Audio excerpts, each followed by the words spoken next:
So the National Weather Service is talking about how we're seeing a potentially catastrophic weather event unfolding across the lower Ohio Valley, also the Mid-South, and the lower Mississippi Valley, as we see a lot of moisture in place and a pretty strong piece of energy moving through. Once it's all said and done, some areas could see 10 to 15 inches of rain, and this is going to cause some huge flooding concerns, not just maybe flash flooding, but potentially even some widespread river flooding. And we're also going to see a lot of severe weather today as this storm moves off to the east with multiple severe thunderstorms, not just today, but probably tomorrow. It's going to produce some strong tornadoes, some really big hail. It could exceed 2 inches in some areas, and a lot of damaging winds. And we've also got some cold air moving across the west. This is allowing snow to really pile up across the Rockies, and some of this snow may try to streak out and spread into parts of Texas. This is an interesting look. So we're going to look at all of that today, and we're going to watch where this storm is headed over the next couple of days. All right, so let's look at the rain risk first of all. Of course, it's the highest here across Arkansas into Tennessee. These are touch numbers by the Weather Prediction Center. On top of what we've already seen, we're going to see another good 5, 6, 8 inches of rain. So you can clearly see the problem here. We're also looking at a tornado risk. Severe outlook today, now a 4 out of 5, a moderate risk now, or I should say, yeah, it's a moderate risk all the way from Texarkana, that at least that region here into southeast Oklahoma, north into Arkansas, all the way up into Missouri today. And the problem will also be the isolated strong tornado that I think we could see. And they may not be so isolated as we head into the afternoon and evening hours. The Storm Prediction Center has hashed out the area, pretty much the entire state of Arkansas, north into the Boot Heel of Missouri, into southeast Missouri, also southern parts of Indiana and Illinois, West Kentucky, and Tennessee. I think all of these regions have to be watched as we head into the afternoon for the potential for some strong damaging winds, again, some hail, and some really maybe a few strong tornadoes, unfortunately.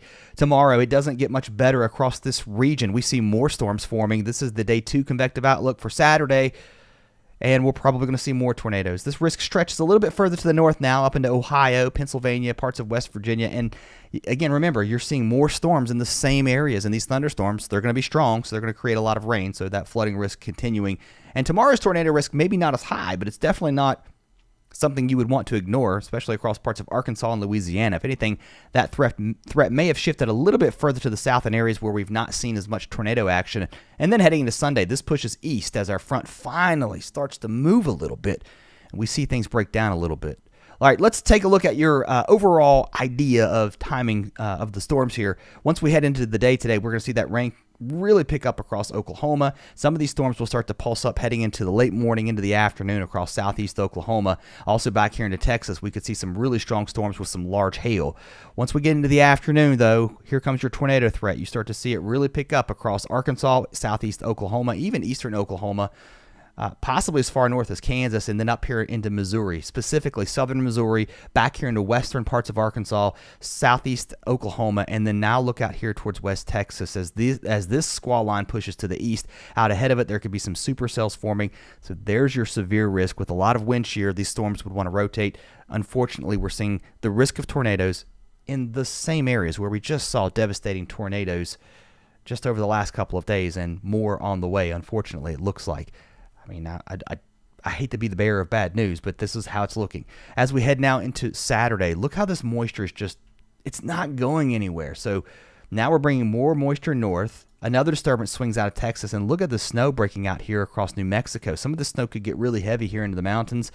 You know, it's going to be tough to get a lot of accumulation here into Texas, but with a cold core of air aloft, there could be some decent accumulation. And now we watch our severe risk continue to push east now into Louisiana, the rest of Arkansas as we head into Saturday afternoon and Saturday evening. Temperatures on the way down across the Four Corner states, also across West Texas, really warm out ahead of our front. Temperatures climbing way up into the 80s today. I went through it pretty quickly here, but look at this, mid to upper 80s possible across the deep south. We may even crack 90 across parts of Mississippi, and compare that with 40s up into northern and western Missouri. You can see that cold air trying to push to the east. I don't have to tell you where the cold front is. You can clearly see it here, sagging off to the south and east. Out ahead of it in this warm sector, this will be where the heaviest rain will be and also the strongest thunderstorms. So if you're in that warm area, you'll want to pay attention to the weather and have a way to get alerts as we head not just through today, but also through the weekend. We do start to see some settling down as we head into Sunday. Look at your highs on Sunday. This is interesting. I mean, we may not get out of the 30s and 40s in some areas across Missouri and Arkansas where we've just seen the severe weather. All right, across the southeast, a little bit dry here for now, hot too. We could see record highs in some of these areas with numbers climbing well into the 80s. Here comes the storms, though, up into Missouri, Ohio. We could see a few strong storms up into this region and then across Illinois and Indiana. A lot of heavy rain up into this region, too. The primary threat for flooding would be in here just because we've seen so much flooding or so much heavy rain over the last couple of days. This pushes east. Notice how across the southeast you've got high pressure kind of keeping things mostly to the north. This will break down, and then we'll start to see these storms spread east. So far, everything's kind of been going up and over this high, but this will start to change as we head into the weekend. Your front does start to advance now through Mississippi, through Alabama. So maybe some stronger storms as we head into Sunday across parts of the southeast. Temperatures today, mid to upper 80s. Macon may hit 90 today, really warm. And then across the Piedmont of North Carolina, Charlotte, mid to upper 80s possible. I mean, look at this. Even into south side parts of Virginia, maybe close to 90 here, really hot. And then we do start to see those temperatures break down. Now, before we do, look at this surge of warm air north up into the Ohio Valley, north into parts of western PA. That's out ahead of our front, so this is why our severe risk may start to go up a little bit further to the north. It's not going to be anything like what we've seen across the Midwest and across parts of the Mississippi River Valley, but temperatures across this area going down. Look at this by Tuesday. I'm trying to slow it down toward your highs. This is crazy. We may not get out of the 20s in some areas of the Northeast. Across the Great Lakes, for the next several days, we're going to see quite a bit of rain, especially the further south you go. Cold enough for some snow, though, up into the arrowhead of Minnesota and also really in pretty much all of Minnesota. Gives you an idea of that cold air working in behind the system, and then some heavy rain moving through. Severe weather really pushed to the south now, out of Michigan, out of Wisconsin, out of Illinois as we head now into Sunday, although southern Illinois could get some severe weather on Saturday, but now everything pushing south and east. Not nearly as strong as what we've seen over the last couple of days, but nonetheless, some strong storms possible. And here's a closer look at those numbers in and around the Great Lakes. Look how cold it's going to be waking up Saturday morning. Well, let's back it up. That's Sunday morning. Here's Saturday morning.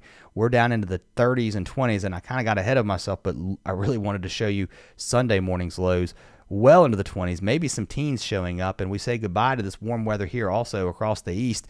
We start to really suppress those 80s and 90s, and we say hello again to the 40s and 50s in some areas. All right, let's move to the northeast here into parts of Maine. We're kind of cold here, maybe a few snow showers into northern Maine. Otherwise, a few showers and storms possible in the mid-Atlantic region as our front sort of sags through this region. Disturbances will roll through here, so a couple of rounds of showers and thunderstorms possible, and then a decent chance of rain as we head into Saturday. Enough cold air in place. There could be some mixed precipitation here into Vermont, New Hampshire, and Maine.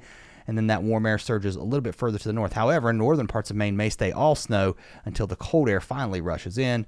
And then we've looked at the temperatures across the Great Lakes. But yeah, it's going to be cold here into the northeast.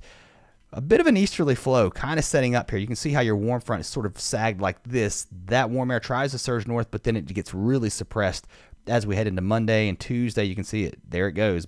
Goodbye to your, early preview of summer-like temperatures. All right, let's go really far to the west now. We've looked at the central U.S. We've also looked at the northeast and a lot of the Great Lakes region across the southwest. Colder than average here. Some snow showers. This could get heavy into parts of New Mexico, Colorado, heading into tonight, into Saturday. We're drying out, though, across Arizona. No rain in the forecast for Southern California, at least for the next couple of days. Northern California, a bit of a different story.